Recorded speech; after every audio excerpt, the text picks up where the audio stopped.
안녕하세요, 허석사입니다. 하루 종일 별다른 일 없이 뒹군거리면 나는 하루 종일 산소를 소비하고 이산화탄소만 뿜어냈구나 하는 생각이 들 때가 있습니다. 하지만 이를 긍정적 사고로 전환해보면 나는 식물이 일용할 이산화탄소를 하루 종일 생산해냈구나 하는 뿌듯함을 느낄 수도 있죠. 여기에 더해 식물이 광합성을 하는 원리까지 알게 된다면 더욱 뿌듯한 하루를 보낼 수 있을 것 같아서 한번 알아보겠습니다. 광합성은 약 25억 년 전에 시작되었을 것으로 추측하고 있습니다. 이 당시에는 지구에 산소 분자가 거의 없었고 육지에는 생물이 살지 않았죠. 그러던 중 물이 있는 곳이라면 어디에서나 살 수 있는 시아노박테리아라는 세균이 광합성을 처음 시작하게 됩니다. 시아노박테리아가 광합성으로 산소를 생산하자 물속에는 활성산소가 생기기 시작했죠.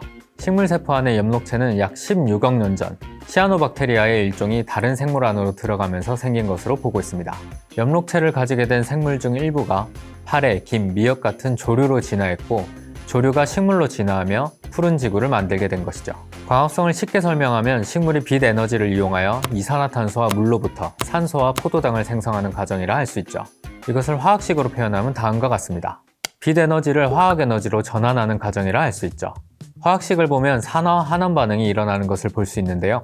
이산화탄소가 수소를 얻으면 포도당이 만들어지고 물은 수소를 이루면서 산소가 발생하게 되죠.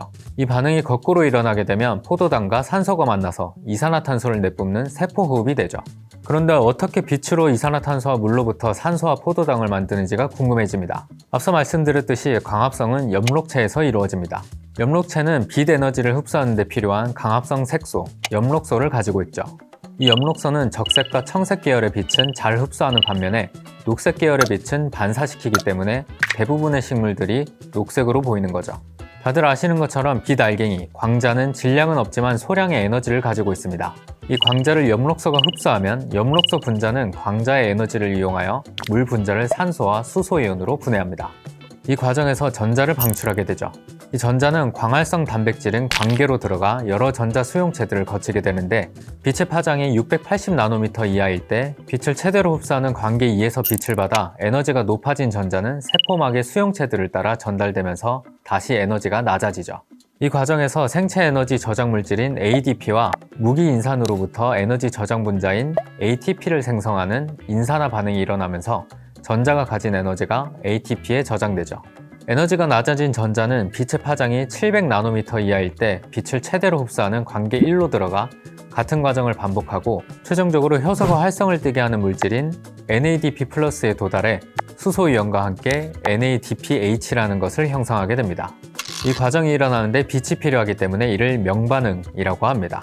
그럼 이제 분해된 수소이온과 이산화탄소를 결합시켜 포도당을 만드는 본격적인 광합성이 일어나야겠죠. 이런 본격적인 광합성은 켈빈 회로라는 곳에서 이루어집니다. 딱히 궁금하시진 않겠지만 켈빈 회로를 켈빈 회로라고 하는 것은 1950년 광합성이라는 화학 반응의 전체적인 과정을 밝힌 주역 중 한 분이 켈빈 교수님입니다. 그의 이름을 따서 만들어졌고 켈빈 교수님은 이 연구로 1961년 노벨 화학상을 수상하기도 했죠. 다시 켈빈 회로로 돌아가서 앞에서 설명한 명반응에서 얻어진 ATP와 NADPH 두 분자가 획득한 에너지는 포도당이 생성되는 반응이 진행되도록 하는 에너지로 사용됩니다. 켈빈 회로에서는 굉장히 복잡한 반응이 일어나는데 이를 요약하면 크게 3단계로 구성됩니다. 첫 번째는 탄소 고정입니다. 리블로스 비스포스페이트 3분자에 식물이 흡수한 이산화탄소 3분자가 결합해서 3PG 6분자가 만들어집니다. 이때 이산화탄소를 분해하는 것이 루비스코라 불리는 효소의 작용입니다. 루비스코는 엽록체 속에 가득 존재하는 단백질의 일종으로 이산화탄소를 만나면 화학결합을 통해 리블로스라는 물질로 변하고 이때 탄소와 물이 분리되죠.